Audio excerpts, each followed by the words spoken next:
আসসালামু আলাইকুম গাইস, ঈদ মুবারক, ঈদ মুবারক, ঈদ মুবারক। তো আজকে সকাল সকাল চলে যাচ্ছি রেডি হয়ে দুই বাপ বেটা মিলে ঈদুল আজহার নামাজ আদায়ের উদ্দেশ্যে। হাতের মধ্যে নামাজের সময় বেশি না থাকায় নিয়ে নিলাম একটা সিএনজি। তো চলেন গাইস, বেশি কথা না বলে আমরা ঈদগাহে চলে যাই। আমরা ঈদগাহে আসতে একটু দেরি করায় সবাই দেখি সারি সারি দাঁড়িয়ে ঈদের নামাজ পড়ার প্রস্তুতি নিচ্ছে। তবে আমরাও তার ব্যতিক্রম নই। ঈদের জামাত আদায় করার জন্য আমি চলে আসলাম সবার লাস্টের দিকে। এখানে আছে দেখি নামাজ পড়ার জন্য এখনো কোনো কিছু বিছানো হয়নি।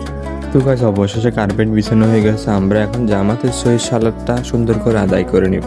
সালাত আদায় করে এখন সুন্দর করে চলে যাচ্ছি কবরস্থানে কবর জিয়ারত করার জন্য। অবশেষে চলে আসলাম কবরস্থানে। এখন আমি আমার নানির কবরটা সুন্দরভাবে জিয়ারত করে নিব।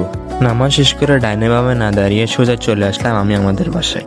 বাসা দেখে চলে আসলাম সোজা গরুর ফার্মে। গরুর ফার্মে এসে দেখে আমাদের কোরবানির গরুটা শুয়ে আছে। এই গরু দিয়ে আমাদের যদি বা গরুটার জন্য খুবই আফসোস লাগতেছে, কারণ ও আর কিছুক্ষণ পর কোরবানি হয়ে যাবে। আচ্ছা যাই হোক, ওর কপালটা অনেক ভালো, কারণ ও আল্লাহর রাস্তায় কোরবানি হবে। গরু দেখে আসার 30 মিনিট পর দেখি গরু জবাই করে দিছে। যদি বা আমি গরু ফালানোর সময় ভিডিও করতে পারিনি। গরু জবাই করার 10 মিনিট পর দেখি গরুর চামড়া ছাঁটাইয়ের কার্যক্রম শুরু হয়ে গেছে। আমার ওই ফাঁকে একটু ক্ষুধা লেগে গেছে, তাই ভাবলাম একটু হালকা পাতলা নাস্তা করে নিই। নাস্তা করার জন্য ঘরে আসলাম। ঘরে এসে রুটি আর গোস্ত দিয়ে একটু হালকা করে নাস্তা করে নিলাম।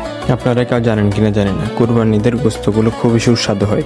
এদিক দিয়ে আমারও নাস্তা করা শেষ হয়ে গেছে। আমি নাস্তা করে এসে দেখি এদিক দিয়ে গোস্ত কাটার প্রসেসিং প্রায় শুরু হয়ে গেছে।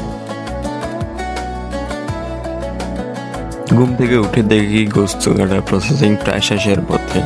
এবার আমরা ভাগে কোরবানি না দিয়ে আমরা নিজেরা কোরবানি দিয়ে দিছি। আজকে আমার হাতে সময় কম থাকায় ও কাজ বেশি থাকায় আজকের ভিডিওটা এতটুকু পর্যন্ত শেষ করলাম। সবাই ভালো থাকবেন, সুস্থ থাকবেন, আল্লাহ হাফেজ। আবারও দেখা হবে নেক্সট ভিডিওতে।